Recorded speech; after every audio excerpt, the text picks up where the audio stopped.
it is me, Chasey Poo, and today I am going to talk about something that I've been on for a year, and it's transition related. Also, my house is like really crooked, so every time I film behind here, I know that it looks crooked, especially on this side, but you have no idea. The camera lens like makes it like that, and the wall is actually straight, and this is straight, and like it's on an angle, but my apartment's on an angle. I can't do anything about it, so I'm sorry. Partially one of the reasons why I don't film in front of the cat wall anymore, because like the lens makes it. Anyways, I don't usually make transition updates anymore because unless it's like a year on T, LOL, every year on T, or my picture every day, and then my top surgery, which is coming up, my date, not my actual surgery, like 5 years. But anyways, I last year had to like do something transition related, and I just wanted to update because I feel like a lot of people have been asking questions and stuff like that, so yeah. So what's going on? Well, I have had some bleeding issues for like, I don't know, 2.5 years, so they put me on progesterone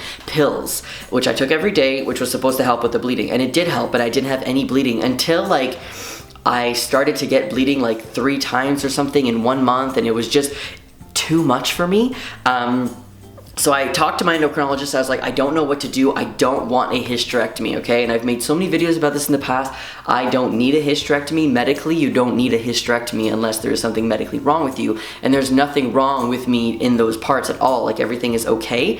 And I don't want to have a hysterectomy because it's just another surgery and I don't recover well from surgery. Look, it's a long line and I just don't want to have surgery, okay? So he told me that the only thing that I could do is go on hormone blockers. And that's what I did. So, a little over a year, actually, I've been on it. I just didn't realize that it had been a year, and I forgot to make this video, and now I'm making it now, so don't be mad at me. But anyways, I started to take the hormone blocker, and I took it every month. I did the every month one until I realized that there's an every 3-month one, and I was like, can you please put me on that one? So he was a bit hesitant. I don't know why, but he put me on the 3-month one. I don't want to get poked every month, like, hello. Around the time that I switched to the 3-month injection is when I also switched the administration of testosterone onto my body. So I usually do the gel, the testosterone gel, and I put it on my shoulder, and that's good.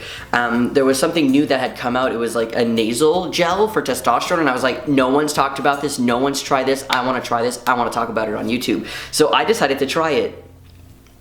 Also made a video about this. It did not go well for me, okay? The amount that you would have to put and snort up your nose, I swear to God, is way too much, and this product is not covered by my insurance in Canada. It's not covered yet, so it was gonna be really, really expensive, like $250 a month, but by the amount of things that they needed, like I needed to squirt in my nose, it probably would have ended up being more than that, because you have to put it in your nose, in one nostril and the other nostril. I did it once a day because that's what I was told, but I looked at the packaging and it says 3 times a day, so I was only doing it 1 time a day. And because of that, I was not getting any testosterone in my body. But I was also on the hormone blockers, which means I also didn't have any estrogen in my body. So what happens to the body when there are no hormones? Hot flashes! Literally, I just got so many hot flashes. And it's not because of the hormone blocker adverse reaction to the hormone blocker. It's completely normal. Your body needs hormones. So because I didn't get enough testosterone in my body, and my body no longer produced estrogen from my ovaries, I was just left to get hot flashes like 12 times a day, and they were bad. Like, oh. So I decided to get my testosterone levels checked, and I'm like, I know I'm low, okay? Because my testosterone levels have been like up and down and like really low in the last like 1.5 years, and I have no idea why.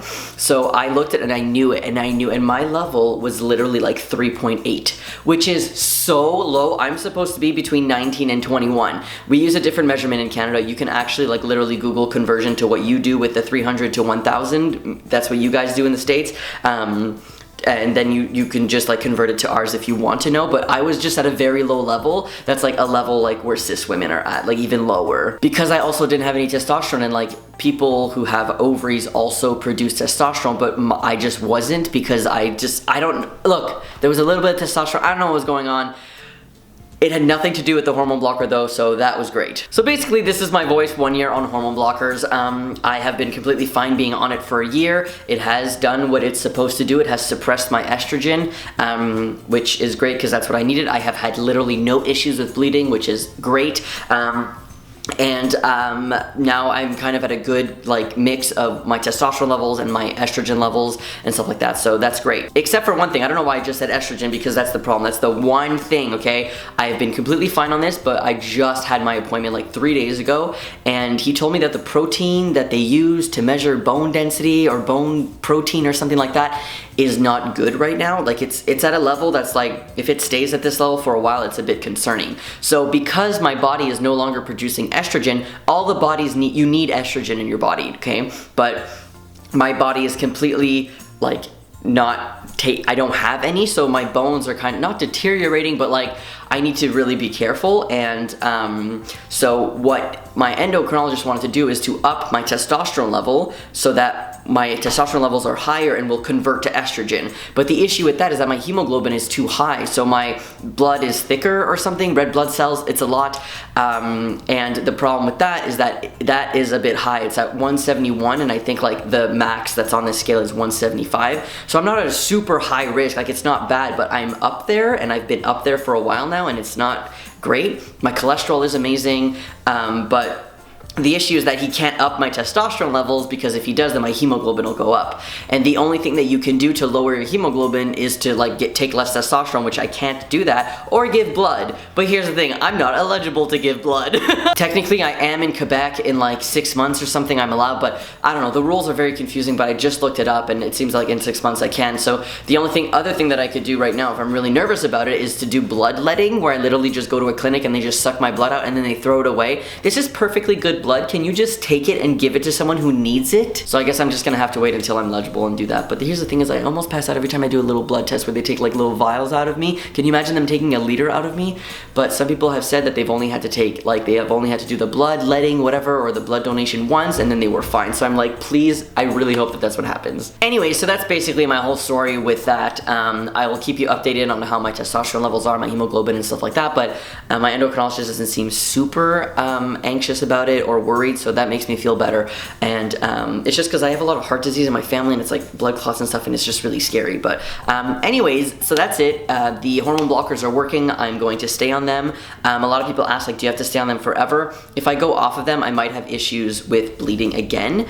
So I could either go back to taking progesterone, or I can just deal with the bleeding if it does happen, or I can get a hysterectomy. So right now, it's kind of like I've chemically gotten a hysterectomy, kind of, a little bit, kind of, because my ovaries aren't producing any estrogen, so it's like they're not there, and if I had a hysterectomy, then they wouldn't be there either. So, and I'm talking about like a total hysterectomy where they take everything out. So technically, I like this because I have a choice to not have a hysterectomy, even though my body's kind of doing, it's just scary. It scares me to like one day there's an apocalypse and there's no testosterone, and like I don't know what to do, or like I can't afford the testosterone, I don't have insurance, something happens, I'm on vacation, I don't know, and I'm on the hormone blockers, therefore my body no longer has hormones, and I have to deal with those hot flashes again. And then if you can't just have no hormones for like a long period of time, it's not very good for you.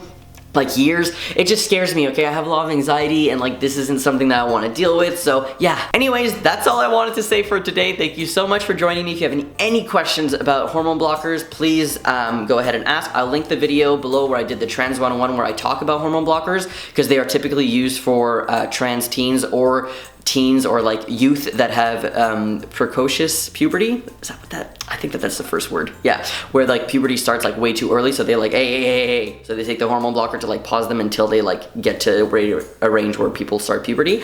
But there are adults also who take it, and I don't know many people who are my age or who have been on testosterone for almost 8 years who are on hormone blockers. But I'm here to tell you that I am, and it's okay. And I don't know if you're on it. Let me know. Okay, I'll see you later. Have a great day. Bye.